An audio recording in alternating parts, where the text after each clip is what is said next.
Hi guys! So I'm back with another recommendation because I'm so in love with my most recent purchase. This is the Daily Sack or pouch in oak from Bash Manila, of course, in Bay Alonso, we trust. Diba? It's so pretty. As you can see guys, it's compact in size but surprisingly spacious inside.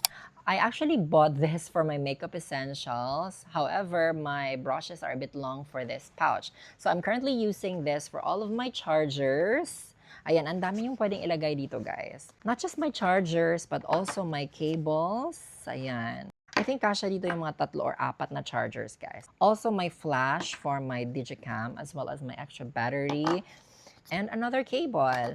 And this is how it looks like inside. There is an extra sleeve here. It's good for mga small cables or SIM cards or mga SD or memory card. I think etong camera na to, kasha din siya dito. Let's try.